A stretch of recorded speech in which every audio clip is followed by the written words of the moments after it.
What's up, ladies and gents, Kknowley here and welcome to another Payday 2 video. Before we get into it, I just want to thank everyone for all the amazing support on my recent videos. It means the world to me, and I know you guys look forward to the Payday story videos in particular, so I'm trying to get those out to you as quickly as possible, but without hurting their overall quality. So in the meantime, I wanted to touch on an interesting build concept that many may not have heard of or considered before. Most of you will have seen a few builds from me on the channel recently. Whether you like them or not, they have sparked up a great deal of very interesting conversation in the comments section. In particular, on my last Stoic setup video, I saw a comment by Journey Awaits, which reminded me of an old build idea that I really wanted to cover. So for those of you that don't know from the title, Stoic 2 of 9 is a version of the Stoic perk deck which intentionally only bothers picking up the first two skills in the deck. The key element which makes this version extremely different to a standard 9 of 9 Stoic setup, widely considered the strongest build in the game, is that we don't give up our armor in exchange for health. Running Stoic like this changes many things. We're going to lose some standard utility skills, and the skills which make Stoic slightly easier to use. In exchange, we're getting a build which honestly excels in all the places where Stoic struggles. In this video, I'm going to cover all elements of this concept in depth. I'll discuss your options for resetting perk decks if you want to give it a go, and in particular, I want to go over its pros and cons when put up against standard Stoic builds to work out if it's a trade-off that's worth considering. This may well end up being the strongest build you've never heard of.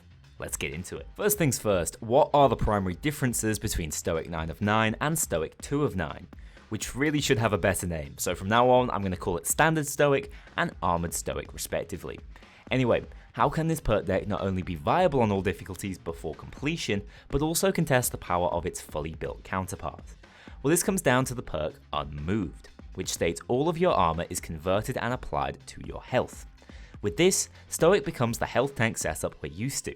Without it, we're just looking at two skills: Virtue, which is basically the core of Stoic, and Helmet Popping, giving you the very necessary 25% increase in headshot damage. In exchange for this, we lose every other skill in the deck, including Calm, which makes the deck 100% easier to use, and Walk-in Closet, an ammo regaining skill, which most of us are very used to having access to when we play Payday. Surely this can't ever be worth it. I beg to differ.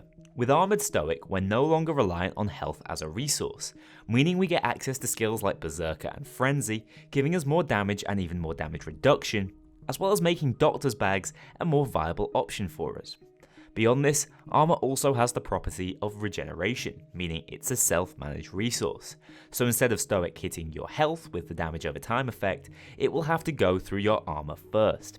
The problem here is that your armor won't begin to regenerate until it has stopped taking damage over time, which as we know is a 12-second delay from the perk Virtue. It will be ready to regenerate, as regen delay is based off how long it's been since the last proper instance of damage, but you won't physically regain it until those 12 seconds are up, which is way too slow. That's why you're going to have to learn how to maximize taking cover and using your hip flask. Having a high-powered weapon which picks up kills easily will be necessary for this, as each kill reduces the flask cooldown by a second. Every time you use the flask, your armor will pretty much instantly regenerate back up to full. So that's the key with running the armored version of Stoic. If this has piqued your interest, let's think about how to set up a build to maximize the benefits of Armored Stoic. We really want to get as much armor and damage reduction as we possibly can to lean into this idea of indestructibility. We can basically run half a build as necessity skills to achieve this tankiness, and then build in the extra skills we fancy. So in Enforcer, Resilience Aced, Bullseye Aced, Shock and Awe Basic, and Iron Man Ace are all essential skills. The ICTV being pretty necessary to grant us a deep armor pool with which to eat up damage. Then across in Fugitive, we have Martial Arts Basic, alongside Bloodthirst, Berserker, and Frenzy all aced. These are equally required to grant us that massive damage reduction I was talking about. And that's your core, but you can build however you want from here. For the additional skills I choose, I try to maximize the damage reduction and utility even further. In Mastermind, I grab Combat Medic, Quick Fix Aced, and Combat Doctor Aced. You can ace Inspire here if you want, just drop some damage skills. I play solo a lot, so please don't get mad at me for not having Inspire. Back in Enforcer, we actually go Underdog Aced for even more damage reduction. In total, the hardest hitting shot in the game is a death sentence sniper with 240 damage at all ranges. With all the damage reduction skills applied at once, we will only be taking about 36 damage up front from one of these shots. For reference, that's less than the damage snipers do on normal difficulty. Anyway, as much as I love number crunching, back to the build. In Technician, I pick up Steady Grip aced, Fire Control, Lock and Load, as well as Surefire and Body Expertise both aced. Over in Ghost, it's Duck and Cover and Parkour, which are basically necessity skills when wearing the ICTV, and Second Wind and the Professional aced. A tiny great point is that Second Wind will actually proc, which is pretty unheard of, usually in Stoic builds. Finally, 9 Lives aced. It's a build that works on DSOD, so we have to. The weapon I've been using is the KSP, a damage hose with great ammo sustained to boot, as well as the Compat 40 grenade launcher. That's about all you need to know here, as this isn't a proper build video, more of a concept showcase. This leaves us with a setup that on certain difficulties, and with some aid from a teammate running Maniac or Tag Team, will comfortably take 0 damage. Kinda crazy. Here's me on Overkill not losing a single health point thanks to ridiculous damage reduction coupled with Maniac's damage absorption, which always applies after the percentage reduction. If you like the sound of this, what are your options to get your hands on Armored Stoic? First up, obviously you may be lucky and have not placed any points in Stoic as of yet. This is especially going to happen if you're a new player. This is ideal, but if you have already filled out Stoic, as I'm sure most of you have a couple of options. First off, and if you're on console, your only real option is resetting your progress or playing on a separate account and save. Either way, you won't be able to get this setup on your current profile. If you're on PC though, you have an extra option. I'm sure some people may not love the idea of this, but there exists a mod that allows you to reset your perk decks. I personally think you should be able to reset perk decks already. I understand why you can't, but finding this limitation tends to frustrate newer players who want to experiment, so I have no real issue in trying out the mod, link down in the description below. If you do, you'll get access to a build which compensates for pretty much all of Stoic's faults, but carries its own unique downsides, so don't get too carried away. So what are the ludicrously powerful Stoic's faults? Let's weigh up both builds side to side to get a complete picture of the pros and cons of Armored Stoic. Firstly, Standard Stoic tends to struggle in terms of DPS when compared to builds like Anarchist, whereas Armored Stoic suffers from no such issue. Standard Stoic also demands the use of first aid kits, which are generally worse for your team than doctor's bags.